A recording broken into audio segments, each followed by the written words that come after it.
what happened, we watched the flood warnings kind of extend from the foothills and extend from west of Greensboro and southwest of Greensboro as they made their way up here, and eventually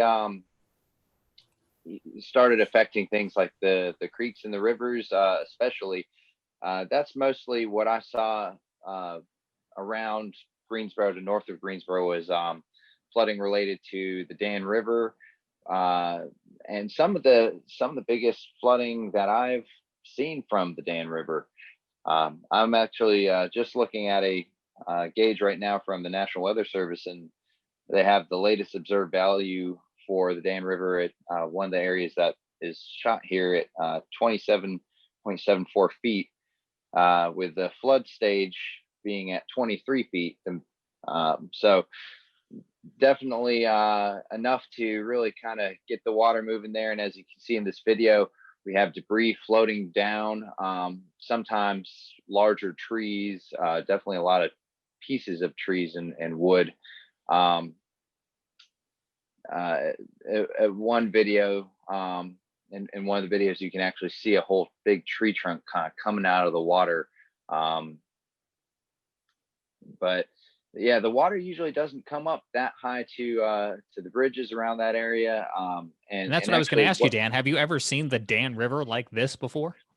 No, not that I can recall. I mean, I've seen it fairly flooded before, but I've never seen it to where we're now kind of asking ourselves, okay, a couple more feet and it might get over those bridges. Those bridges are usually very, very high above the river. I mean, about 20 feet or so. So the river going up 27 feet makes sense as to how it can get close to topping it. You had a friend right send here, you some video. Oh, go ahead. You first. Oh, go I ahead. was just gonna say right here, for example, this all to the left of the trees here in the video, that's actually a golf course. Wow. Which the right of the trees is supposed to be the river. So the river itself is usually fairly not wide at this point. It does not look like a lake like it does in these videos. So yeah, just significant. We were looking at some of that debris flow there again, becoming jammed along one of the bridge pylons in your drone video here again that you shot over Madison, North Carolina. This is the Dan River. And you also had some video that was sent to you that you shared with us from Greensboro. Can you tell us a little bit about what those folks saw today? That's right. So Latham Park in downtown Greensboro, it can flood when you get enough rain. So usually it's caused by Buffalo Creek, and when it starts to overflow, it takes over the park, it takes over the greenways, and can start to flood some of the areas around there.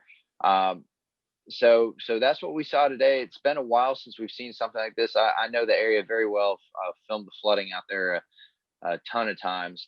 But even here, as you can see in this shot, there's actually a sign that shows the greenway being, I believe, 15 or 20 feet there, and you see the water.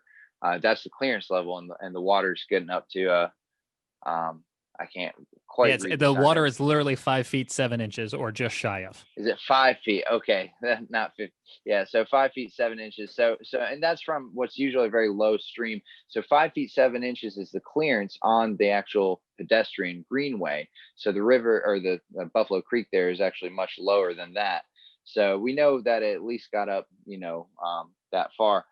And to kind of talk about the river gauge that I'm seeing from Buffalo Creek, I have the latest or the observed estimates peaking at about 15 feet. So, for a little creek to go up 15 feet is definitely significant, especially in the heart of Greensboro, is where Latham Park is located.